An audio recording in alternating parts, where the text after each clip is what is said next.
falar um pouco agora de teoria, tá? Trazendo a parte do que são os nossos corpos. E aí, os nossos corpos, a gente tem um monte de teoria diferente, tá?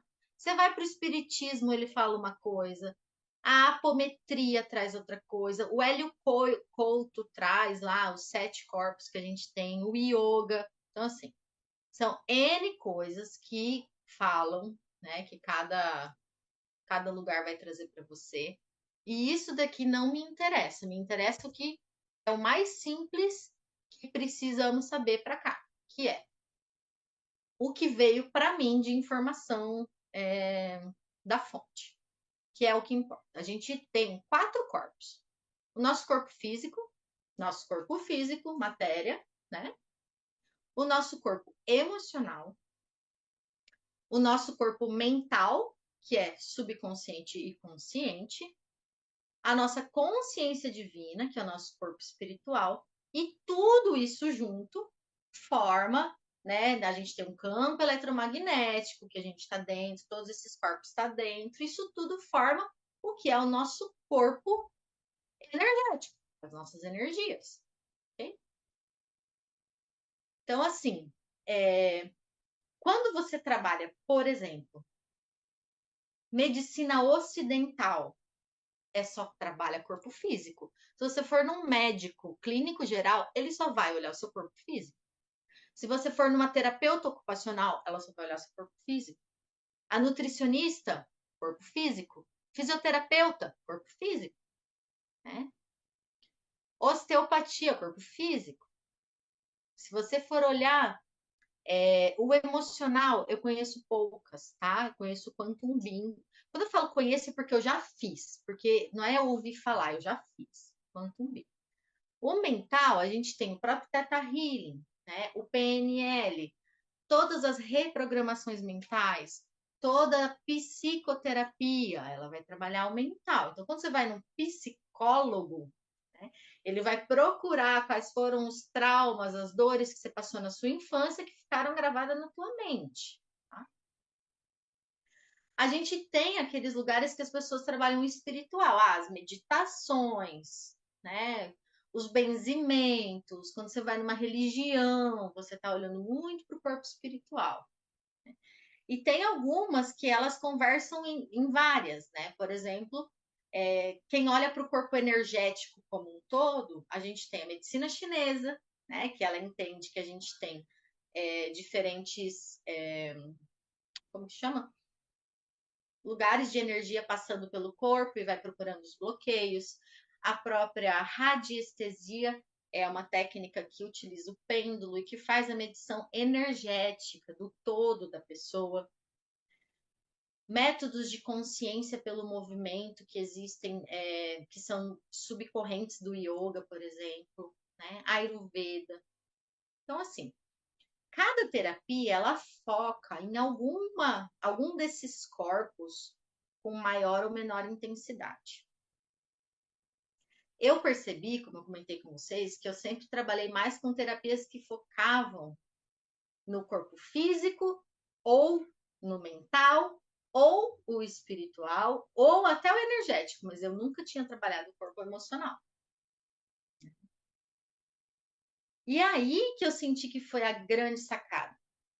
Porque tinham coisas a serem liberadas de mim, eu já não tinha crença limitante, mas eu já não tinha alguma coisa no físico, eu não tinha alguma coisa no energético. Da onde está vindo isso? Era do emocional. Então, quando eu comecei a trabalhar o emocional, como eu já tinha trabalhado os outros corpos todos, eu achei as últimas, digamos assim, os últimos bloqueios, as últimas resistências que faltavam para eu poder receber. Porque basicamente, só lembrando vocês das leis que regem o universo, nós temos a lei da abundância. Todos temos o direito divino de usufruir de toda a abundância que existe no universo. Você merece, é digno e pode ter tudo o que você quiser. Se você não tem, é porque existe alguma resistência dentro de você que te impede de ter. Simples assim. Então tá, vamos achar a resistência. A resistência é uma crença limitante? Vamos tirar ela do subconsciente. Né? A resistência é um pacto espiritual? Vamos lá trabalhar os pactos do quarto plano. E por aí vai. Então vamos encontrar as resistências que estão me impedindo de receber, porque eu sou digno. Sou filha de Deus, sou centelha divina. Sou digno de ter toda a abundância. Então, quando eu não tenho aquilo que eu estou manifestando, querendo ou pensando, eu tenho que achar cadê o bloqueio, né?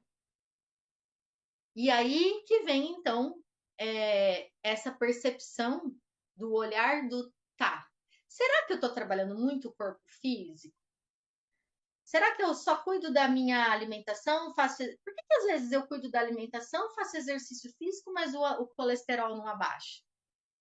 Ah, tem um componente genético, tá? Então vamos mudar esse DNA. A Teta Healing faz isso, né? E por aí vai, né? Então a gente tem que olhar a integração e encontrar dentro desses corpos aonde estão as lacunas, né? Que estão impedindo a gente de receber.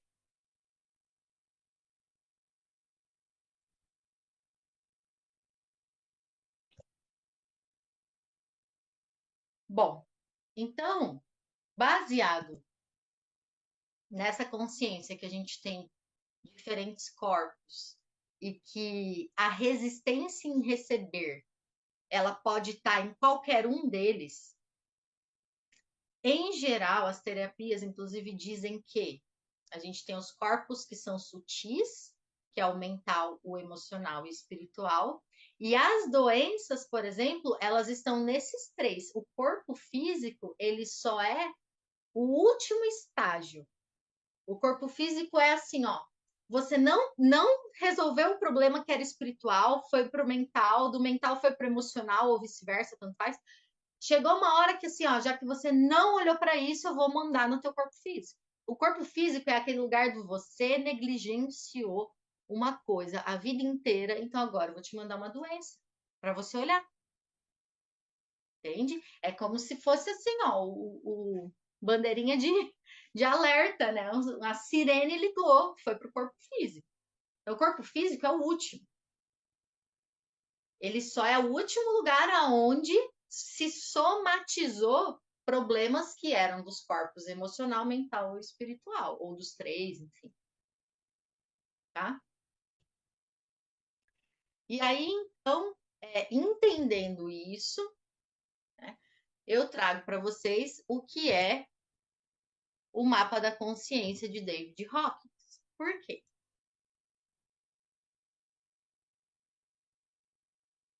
Porque David Hawkins ele vai trazer a cura através da evolução espiritual. Aí você pega um cara que era médico, que era,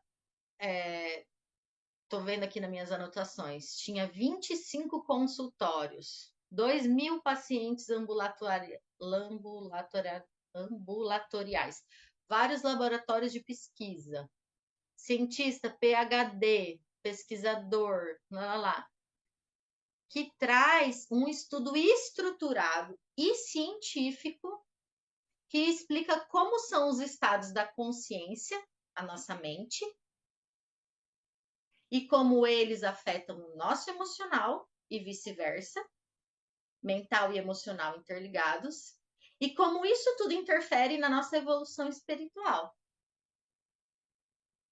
E o corpo físico, ele é só assim, o último estágio do negócio. Então, se vem um cliente com um paciente para ele com esquizofrenia, ou com depressão, ou com qualquer outra doença mental, ele sabia que a pessoa estava no último estágio de problemas que eram mentais, emocionais ou espirituais, né? Então, ele mesmo tinha 49 doenças.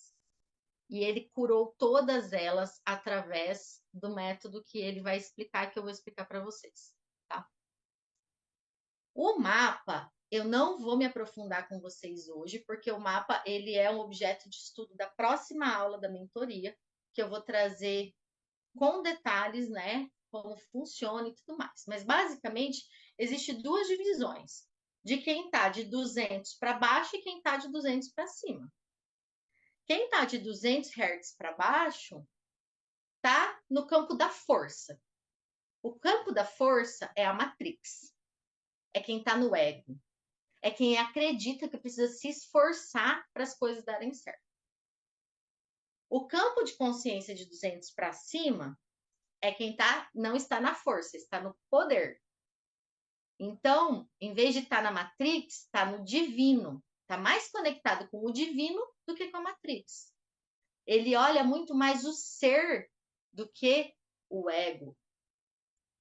E está num estágio de fluidez, de receber. Ok?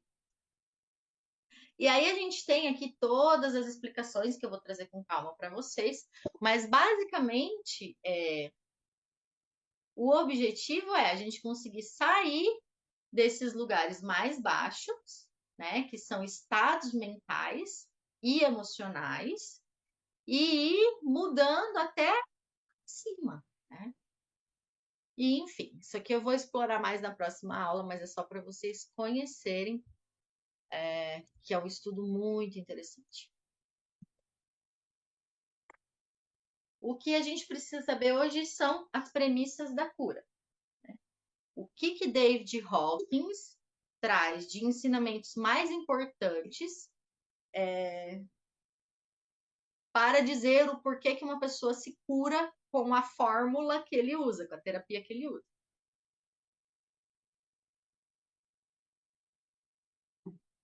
Então, uma das premissas da cura dele são o princípio da facilidade de Heisenberg, que é um físico quântico de 1920 ou 30, por aí. Ele diz que, em virtude da intenção, a observação de algo o transforma.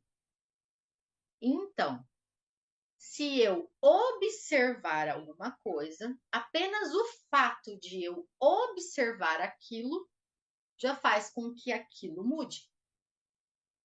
Bom, isso daqui a gente já aprendeu, quem já viu lá a diferença em física quântica de ondas e partículas, vocês já sabem disso, né? O observador, ele altera o efeito do resultado das coisas. Né? Isso daí já foi depois debatido, trazido outras informações. Mas o que é interessante aqui é que, na terapia do David Hawkins, você simplesmente vai parar e ficar observando um sentimento, por exemplo. Ou eu tô com uma doença, eu tô com diabetes. Então eu vou pegar, tentar sentir onde está diabetes no meu corpo. Diabetes faz de conta que tá aqui no meu ombro direito. Ombro direito fica ali. E você vai só ficar observando a diabetes. Por quê? Porque ele usa esse princípio. Que se você, em virtude da intenção, a observação de algo transforma. Tá? Ele também traz pra gente que a frase de Jung, de que tudo aquilo a que se resiste persiste. E isso já é bem claro pra gente, né? Todo mundo já sabe, né? Quanto mais eu não quero que alguma coisa aconteça, mais ela acontece. A gente aprende isso em reprogramação mental. Não pensa numa borboleta. Todo mundo pensa na borboleta, né? O nosso cérebro não entende o não. Então, se eu penso que eu não quero, eu fico só pensando no que eu não quero, eu vou atrair o que eu quero, ou o que eu não quero, porque o cérebro não entende o não. Né? Então, quanto mais eu não quero, quanto mais eu evito, quanto mais eu luto, mais aquilo vai continuar. Terceira premissa. Ela vem da logoterapia do Viktor Frankl. Viktor Frankl foi um cara que ficou preso no campo de concentração e ele perdeu todo mundo, ficou sozinho num campo de concentração. E ele teve que desenvolver um jeito de não pirar, de não ficar louco. E aí ele desenvolveu uma forma de controle mental, de domínio mental. E aí ele desenvolveu a terapia da lógica divina, que chama logoterapia, que buscava um sentido para a vida. Mas basicamente o que ele fala que importa para nós aqui, né? Porque ele fala um monte de coisa, tudo o que eu tenho medo, eu atraio. Tudo o que eu desejo, eu afasto. Que é a mesma coisa que Jung disse, só que com outras palavras. Então, se eu tenho medo, eu não quero. Aquilo vem, eu atraio. Sabe por quê? Vamos juntar com o Theta Healing que ensina que a gente está sempre aprendendo virtudes. Porque eu atraio aquilo para eu aprender a parar de resistir. Eu atraio aquilo para eu perder a aversão que eu tenho àquilo. Eu atraio aquilo para eu evoluir. Então, se eu tenho medo de sapo, eu tenho medo de sapo. Quanto mais eu resistir a encontrar um sapo, mais ele vai persistir aparecendo na minha vida. Vai aparecer o sapo o tempo todo. Onde eu for, eu vou ver um sapo. Eu tenho medo, eu atraio. Até que eu pare de resistir. Até que eu desapegue dessa resistência. Até que eu pare de ter aversão àquilo e eu aceite. E aí, tudo que eu desejo, eu afasto. Por quê? Porque quem já viu essas coisas que fala assim até de relacionamento afetivo, né? Quando a pessoa tá muito apaixonada, o cara corre. Né? Você jogou, você pressionou com aquele monte de energia. Né? O desejo, ele tá lá nas partes mais baixas do mapa da consciência. Ele é uma energia que por trás tem um medo. É o medo de não conseguir. Tudo que eu desejo muito é porque, no fundo, eu tenho medo de não ter, medo de não conseguir. A ganância, a euforia, eu quero muito aquilo, tem um medo por trás. E aí entra de novo na questão do medo, do medo, né? E aí, o que eu desejo é afastado da minha vida, porque eu preciso aprender a desapegar de prazeres de curto prazo. Tá? Então como que eu consigo o que eu desejo? Intenção com a vontade divina, com algo maior. Né? Então, se o meu desejo é um desejo do ego, por que a gente, se você estudar Elaine Orives, Osho ou qualquer outra pessoa fala, se for manifestação pelo ego, não acontece, porque a gente está nesse lugar do desejo que eu estou falando para vocês, que é o desejo do medo de não conseguir. Ele não funciona. Agora, se o meu desejo ele tem uma intenção, uma vontade, alinhado com algo maior, algo divino, algo altruísta, isso potencializa isso, faz com que tenda a manifestar. Né? Então, tem uma energia de amor nisso. O desejo tem uma energia de calibração baixa. O amor tem uma energia de calibração alta. Enfim, estou trazendo vários conceitos que vão se juntar daqui a pouco quando eu apresentar a terapia. Tudo certo até aqui? Beleza. Isso, Tati, é fenda dupla mesmo.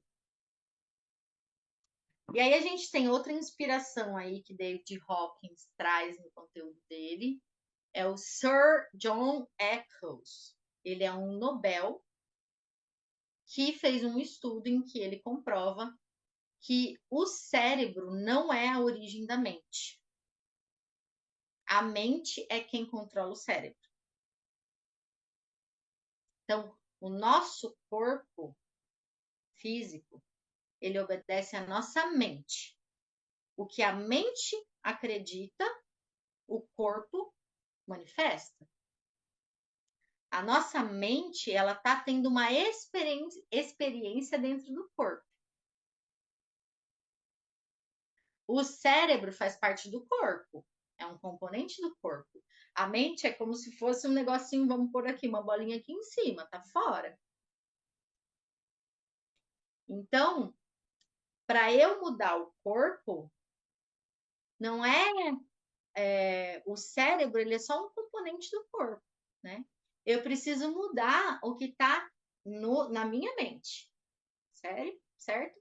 Então, tem que deixar embora as energias negativas, as emoções negativas, os sistemas de crenças e tudo mais. Bem parecido com o que a gente conhece de Teta Healing. Mas ele também traz que, além de mudar os pensamentos, a gente tem que mudar os sentimentos que estão no corpo, tá? Que é o que a gente vai trabalhar aqui com essa nova terapia. E aí, a última questão que eu trouxe como premissa de cura é o domínio dos sentimentos, né? Então, o que é você ter domínio dos seus sentimentos? É você deixar de sentir? Não. Primeiro que você precisa entender que emoção e sentimento são coisas diferentes. Isso eu vou aprofundar também na próxima aula, tá? Mas emoções são reações às coisas que acontecem na minha vida. Sentimentos são os pensamentos que ficaram atrelados a uma interpretação daquela emoção. Então, como que eu domino o sentimento? Quando eu consigo compreender qual foi a associação que eu fiz da situação que eu passei, que gerou uma forma de pensamento, gerou uma emoção. Ah, tá. Então, vamos lá usar um exemplo prático. Esse estudo é real. Pegaram gêmeos, eles sofreram um acidente com 5 anos de idade. Gêmeos, homens, 100% idênticos. 5 anos de idade, eles sofreram um acidente de carro. Um deles desenvolveu trauma de andar de carro e o outro não. Por quê? Porque a interpretação do acidente do carro foi diferente pelos dois. Então, eu nunca posso generalizar que se uma pessoa passou por um abuso sexual, ela vai ser traumatizada. Vai depender da interpretação que ela teve daquela experiência. Tem pessoas que passaram por coisas muito mais leves e são muito mais traumatizadas do que alguém que passou por coisas super pesadas, digamos assim. Isso é um julgamento, né, meu, do que é leve e pesado, mas enfim, só para vocês entenderem, grosso modo. Né? Então, o que aqueles gêmeos fizeram? Eu passei por uma situação, o carro, acidente. O que eu pensei naquela hora e a emoção que eu tive naquela hora fizeram uma salada que geraram a interpretação daquela situação. E aí, isso pode ser algo bom ou pode ser algo ruim. Pode ser algo. O que importa é eu conseguir agora dominar o sentimento, eu conseguir ter consciência dessa salada que eu fiz e falar: opa, deixa eu reinterpretar essa situação. Porque eu não quero mais que quando eu penso num carro, eu tenho essa emoção ruim. Né? E aí, quando você consegue reinterpretar, que é o que David Hawkins propõe, que a gente está propondo aqui, quando você consegue reinterpretar não só a situação, não só o pensamento, o ato do que aconteceu, mas a emoção que estava atrelada àquilo, a gente está mudando o sentimento. Os sentimentos ditam o padrão de comportamento. Não é a mente que dita o padrão de comportamento, apesar da PNL dizer isso. É o sentimento que dita o padrão de comportamento. E aí eu tenho que mudar o sentimento para eu mudar o padrão de comportamento.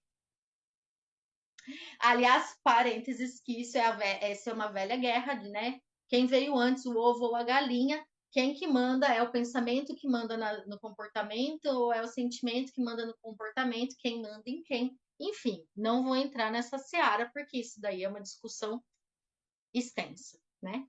Mas o que veio daqui, do que a gente está se apropriando, é que os sentimentos, que é essa interpretação que eu tive quando bateu o carro, é a soma da emoção, a situação e o que eu pensei. E isso tudo gera um padrão de comportamento de eu ter medo de andar de carro. Quando eu consigo trazer a consciência do que foi essa salada que minha cabeça montou e desapego das emoções que ficaram somatizadas no meu corpo, bem,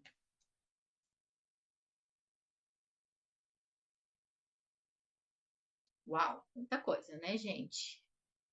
Acho maravilhoso. Tô apaixonada, que é a primeira vez que eu tô falando disso. Então, vamos dar um exemplo aqui de como que é a cura que David Hawkins ensina. Exemplo, uma doença. Pegue uma doença qualquer, eu vou pegar uma bem fácil para a gente ilustrar.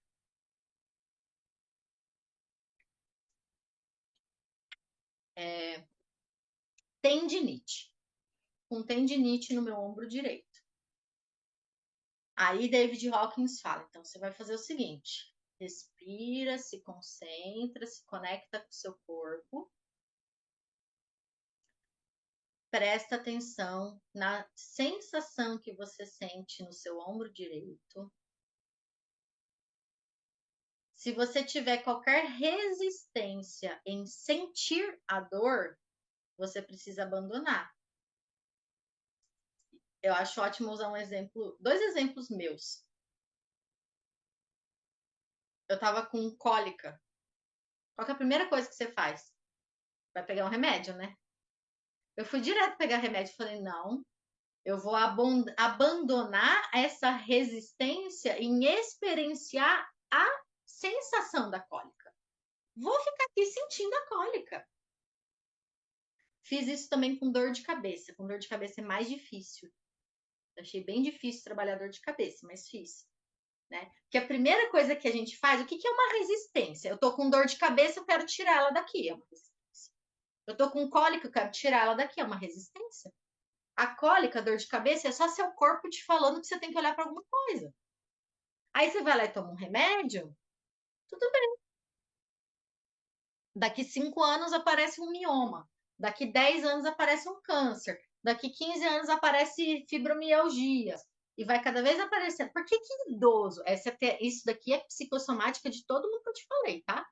Por que idoso tem tanta doença? Não é porque idoso é frágil. É porque o idoso negligenciou ao longo da vida inteira dele os sinais que o corpo físico dele estava mandando. É porque quando veio a dor de cabeça, ele não foi ver por quê. Não foi ver por que estava doendo aqui, não foi ver por que estava doendo. Tomou um remédio, esqueceu, foi largando para depois, o corpo só vai trazendo uma coisa cada vez pior. Então, primeira coisa, eu vou lá com a minha tendinite, vou abandonar minha resistência em sentir a dor. Primeira coisa, a coisa mais difícil que a gente tem é aceitar a dor. Quem trabalha com teta healing aqui sabe. Quando a gente vai cavando no digging lá, a gente sempre cai no medo de doer. Medo de morrer e medo de doer, sempre. Medo de morrer e medo de doer. Pá, batata. Então, medo de sentir a dor. Tá doendo a tendinite? Tá doendo. Não quero sentir, quero tomar um remédio. Não. Abandone essa resistência. Fica sentindo a dor. E aí o que ele traz é, não coloque nomes ou rótulos e não use nenhuma palavra. E aí foi o meu desafio, tá? Como que eu paro a minha mente? Como que eu faço para minha, como que eu falo assim, mente? Agora você sabe que isso é um ombro, que isso está com diagnóstico de tendinite e você não pode mais falar nada, pensar nada. Eu não, essa parte foi a parte onde eu falei para vocês que eu não consegui aplicar a forma de cura de David Hawkins, porque eu não consegui fazer a minha mente tirar nomes, rótulos ou não usar nenhuma palavra. E aí ele traz, experimente o que você está vivenciando. Então, basicamente, todo mundo que está aqui já está desperto da Matrix. Já sabe que a gente vai comer com consciência, que eu vou caminhar com consciência, que a gente está tentando cada dia mais ser seres conscientes. A gente vai fazer as coisas percebendo as sensações e tudo mais. né? Se eu sentir um negócio, eu vou ver se foi espiritual, ou se foi aqui, ou o que foi e tal. A gente está cada vez mais buscando essa consciência de tudo que está acontecendo. E aí, a gente ainda está programado a experimentar só as coisas boas que a gente vivencia. Então, assim, legal, acabei de receber um monte de amigos, vou ali na praia, a gente vai lá ficar tomando sol, vai tomar um banho de mar, a gente está experienciando maravilhoso. Quando vem a ruim, a gente tem o hábito de quê? Não querer, rejeitar, por resistência e tudo mais. E é esse o chamado. Quando vem o ruim, é você experienciar o que você está vivenciando. E aí ele te convida a cancelar a forma pensamento ou o sistema de crenças que você perceber. Então, por exemplo, só retomando, o que é forma pensamento? Forma pensamento é tudo que eu estou pensando de forma repetitiva, às vezes sem perceber, de forma inconsciente, e que está cocriando a minha realidade. Né? E sistemas de crença é uma crença limitante que está no meu subconsciente. Né? Em geral, o sistema de crenças ele joga formas de pensamento para gente, né? Joga do subconsciente para o consciente. Então, o meu subconsciente tem um sistema de crenças que está jogando para o meu consciente formas de pensamento e eu tô ali bitolada, pensando, pensando, pensando, né? Então, o que ele convida é você ter a consciência de qual é a forma pensamento e o sistema de crenças que está por trás. Então, vou voltar lá. Tá, meu tendinite, meu ombro tá doendo. Vou me permitir sentir essa dor. Ai, é uma dor dolorida. Ai, tem uma sensação de que tá ardendo. Ai, tem uma sensação de que tá puxando meu braço para baixo. Fica percebendo as sensações. E aí observa se vem pensamentos. Se vierem pensamentos, e vão vir, porque toda emoção somatizada tem um pensamento junto, ligado, toma consciência dele e fala: eu não acredito mais nisso que eu estou pensando. Que é o que ele fala para você escolher a energia do amor que cura, né? Então, quando chega um pensamento atrelado àquilo, ele fala para você pensar o seguinte: eu não acredito mais nisso. Eu sou um ser infinito. Eu não me sujeito a isso. Eu me sujeito apenas àquilo que eu mantenho na minha mente. Eu já pensei isso antes, mas agora eu me sujeito apenas àquilo que eu tenho na minha mente. Eu sou um ser infinito. Eu não tenho tendinite. E aí você ficar fazendo reprogramações assim, gente, sem nenhum roteiro, tá? Sem nenhum decoreba. Que sejam assim espontâneas, que sejam do amor de você para você mesmo. E você ir conversando com o seu corpo e falando para mudar esses pensamentos que estavam ali naqueles sentimentos, que estavam somatizados e tudo mais. Bom, eu aprendi isso, tentei aplicar bastante, tive algumas dificuldades, principalmente sobre como parar a mente. E aí foi por isso que aí eu juntei mais um monte de outras coisas, fiz uma salada e fiz o que seria a prática da liberação psicossomática.